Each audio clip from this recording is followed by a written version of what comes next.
Hello, I am Dr. Stephen Myers, and today I want to talk about Gog and Magog and reveal the truth about them.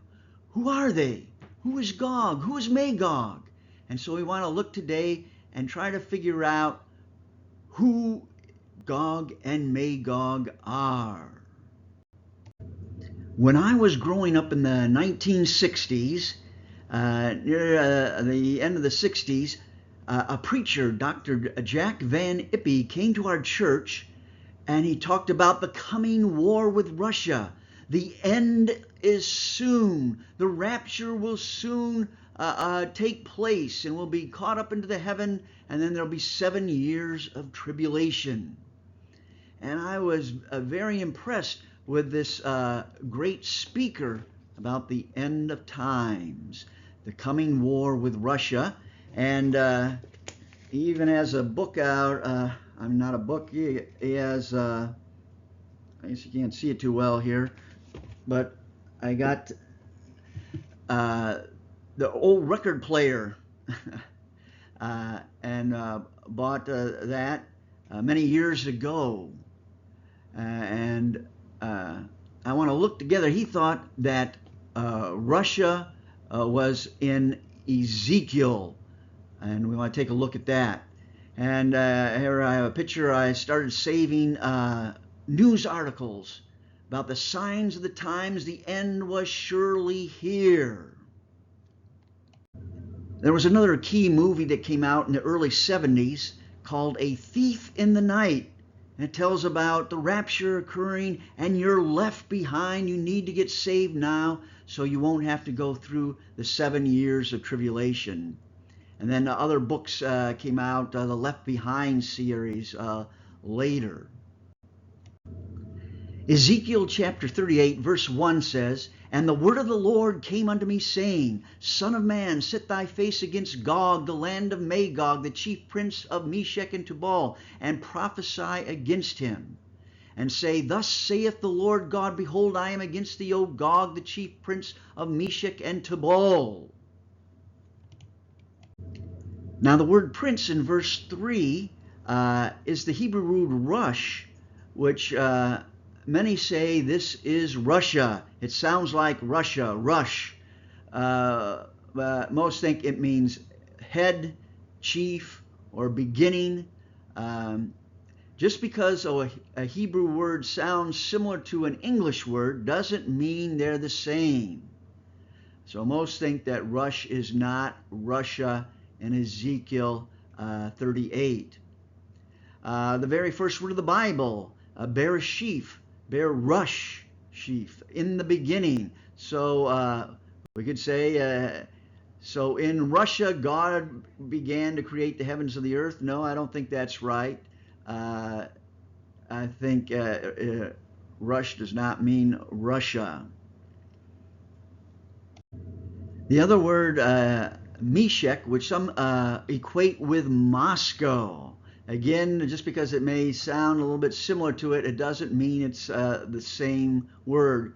But in ancient times, Meshech and Tubal were located in modern-day Turkey, called Asia Minor back then. The land of Magog. Notice it's the land of Magog, and Gog is seen as the chief ruler over the land of Magog. And they have shortened it in Septuagint, which is the Greek translation of the Old Testament, or the Tanakh. Sometimes we'll shorten it and say Gog and Magog, as in Revelation 20, verse 8. In Genesis 10, we have the sons of Japheth. And we have in verse 2, the sons of Japheth, Gomer, Magog, Medea, and Javan, Tubal, and Meshech, and Tiras. And here, Magog is a son of Japheth, one of Noah's sons. So we have here, it's a land, and now in Genesis it's a person. So we get a mixture here. There have been many suggestions at who Gog is. One popular suggestion is cries of the king of Lydia in Asia Minor in the 7th century BC. And you can see Herodotus for more information on that.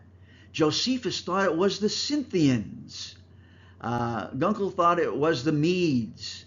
Missel thinks it was Cyrus the Younger during the Persian times. Berry thinks it was Antiochus Epictetus in about 163-62 BC, where you have the Maccabean revolt.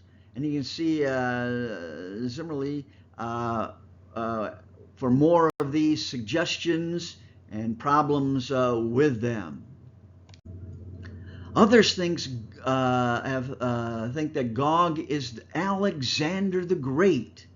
The Alexander romance novel tells about Alexander the Great building gates between two mountains called the Breasts of the North, and the mountains were initially 18 feet apart, but Alexander the Great prays to God and the mountains are moved closer, and thus narrowing the pass, and he can build sometimes called the Caspian Gates out of bronze, and then coats them with oil so you can't get over them. You'll slip and slide and can't climb over the wall.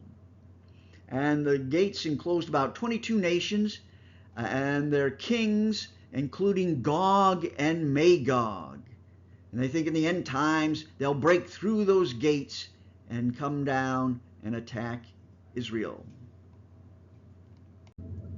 Now there's another view, according to Coogan, he says, most likely, however, Gog is a veiled reference to Nebuchadnezzar, the king of Babylon. And Magog may be a cipher, a type of Atbash for Babylon. And before that, studying this, I didn't even know what Atbash was. And it derives from the Hebrew first and last letters, and then the second letters, first and last after that. You can see in English, so the cipher would be, an A would be a Z.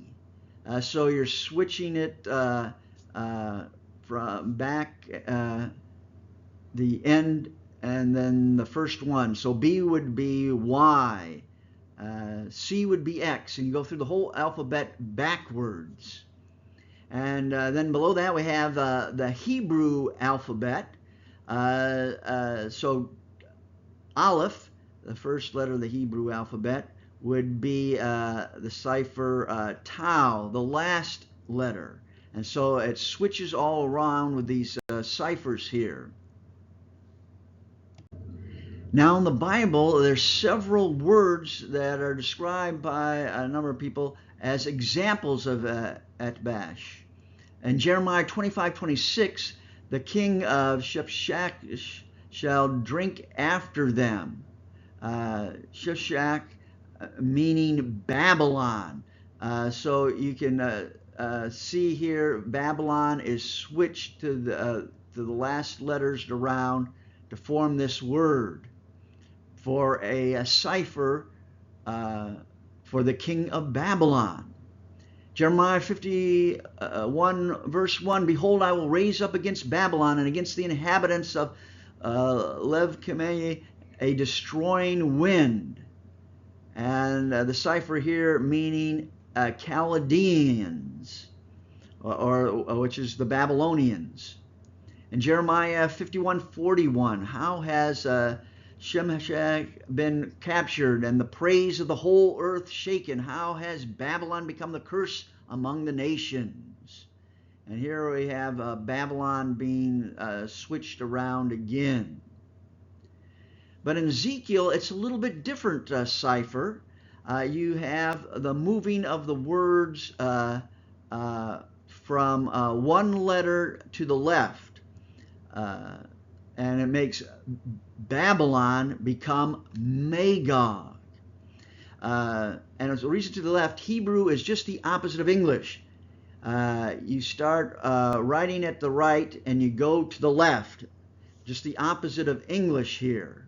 So you move one letter over from Beth to Gimel, which would be our G in English. And so you come up with Magog. And here's the big reveal: Magog is Babylon. It's not Russia or other proposals here, but I think it's a cipher for Babylon. You especially didn't want to pronounce all these judgments about Babylon when you're in Babylon here. And here we have a chronology of Ezekiel, that he was taken captive in 597 BC, and he has his first vision in 593, and for 22 years he gives forth these prophecies. The problem is that a lot of these prophecies didn't come true. The prophecy about Babylon being destroyed on the mountains of Israel did not happen. And then it's sort of been pushed back to the latter days. And Gog and Magog reappear after the 1,000-year reign of Christ in the book of Revelation 20, verse 8, where they're finally destroyed by fire from heaven. So we don't have to worry about Russia coming down and destroying everything, because Magog is a cipher for Babylon.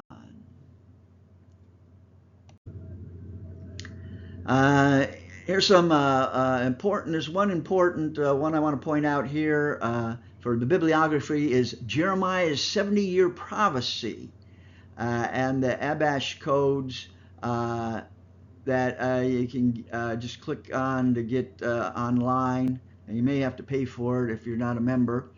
But it's very interesting, Jeremiah's 70 years.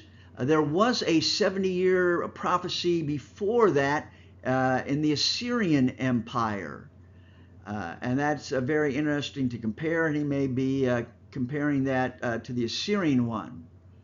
And you get a lot more information there.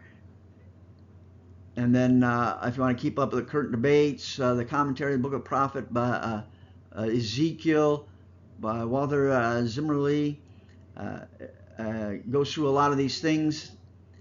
And then you can check out our other videos, and be sure to subscribe. The website at BibleandScience.com, and you can contact us there.